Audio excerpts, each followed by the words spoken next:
Vous êtes à Saint-Juvat, qui est une commune de 650 habitants qui est située donc dans le nord-est des Côtes d'Armor. Donc nous sommes dans le pays de Rance et plus exactement dans le pays des Faluns.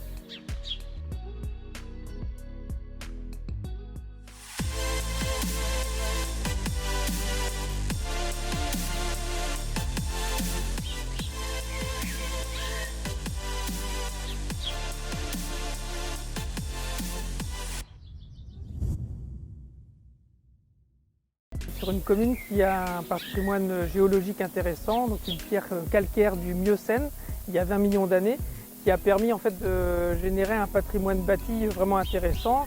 Et derrière, nous avons été labellisés donc, pour ce patrimoine, donc commune du patrimoine rural de Bretagne, première commune labellisée donc, de la région. Et donc ce label est révisé régulièrement. Après l'alerte qui nous a été donnée en 2006 sur le caractère menacé du patrimoine bâti en terre, ce qu'on a décidé de faire, c'est d'organiser la fête du bâti en terre tous les 1er juillet de chaque année. Et ça nous a permis en fait, de sensibiliser la population sur l'intérêt de ce patrimoine bâti. Et au-delà de ça, de travailler à partager avec les habitants, avec nos visiteurs, que ce patrimoine aujourd'hui il avait de l'intérêt pour construire donc, des bâtiments neufs en terre. Il y a eu des chantiers d'abord de formation d'artisans maçons sur du patrimoine bâti communal qui était un peu dégradé. On a pu en fait expérimenter les techniques de restauration et on est même allé au-delà en construisant d'une part un abribus et ensuite un four à pain, donc à l'occasion de la fête du bâti en terre. Et ainsi de suite, nous est venue aussi la possibilité de rentrer en relation avec l'école d'architecture de Bretagne, qui elle donc, a fait venir des étudiants. On a travaillé sur ce patrimoine, on a travaillé sur des constructions nouvelles en terre, et on a même en ce moment une salle des maîtres, donc une extension de l'école qui est en cours de construction et qui sera en terre porteuse.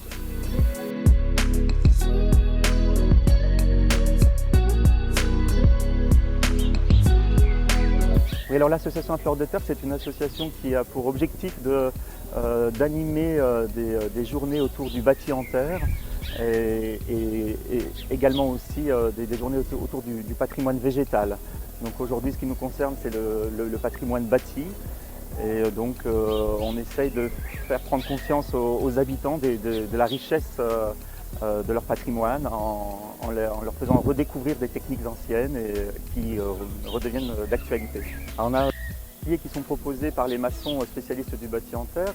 Donc on a d'abord un atelier Bauge au jardin partagé où un muret en terre va être poursuivi. Il y a également un atelier de corps d'enduit dans un bâtiment qu'on a construit, une salle en terre porteuse. Et derrière moi, donc au comptoir, un atelier de finition à la terre, un atelier d'enduit de finition à la terre. Et on va également faire de la démonstration de briques de terre, de construction de briques de terre crues et d'adobe sur la place du comptoir.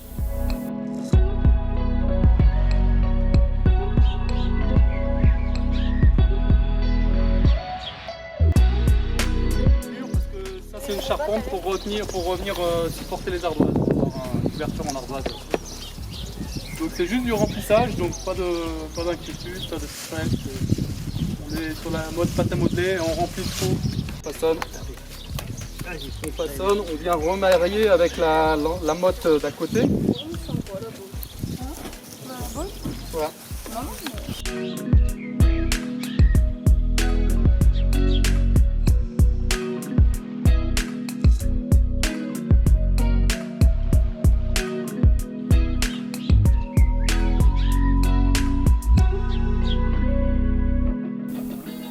Donc on intervient avec la commune de Saint-Juvat depuis plus de 3 ans maintenant, à raison d'un semestre par an avec des étudiants de l'école d'architecture de Bretagne en Master 1. L'objet, qui varie selon les années, est de s'inscrire dans un tissu existant, une sociologie existante, une géographie existante, et en s'appuyant sur la capacité de la ville à nous donner des paramètres, les étudiants font des propositions selon les années diverses et variées entre l'implication et la construction de logements, d'activités. Et cette année spécifiquement, on était plus sur une question d'aménagement urbain et de devoir tisser dans la ville des relations entre les différents pôles existants. Le cœur d'intervention du master, c'est autour de la transition écologique.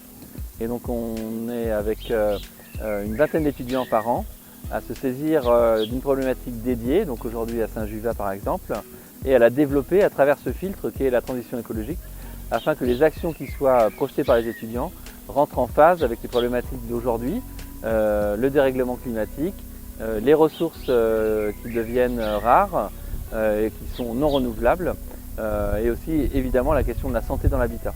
Et donc ce triptyque-là, il est re-questionné tous les ans, et tous les ans les étudiants amènent des propositions qui rentrent en phase avec des enjeux qui se doivent de maîtriser avant de rentrer sur le secteur professionnel.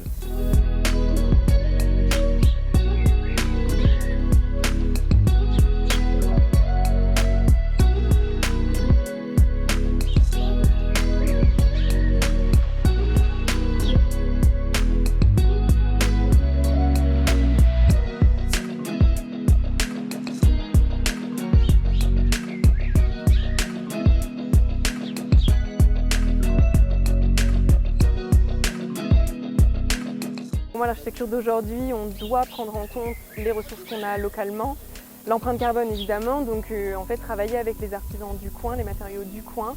Et en fait, pour moi, c'est pas parler d'écologie, c'est juste parler d'architecture d'aujourd'hui et de demain, quoi.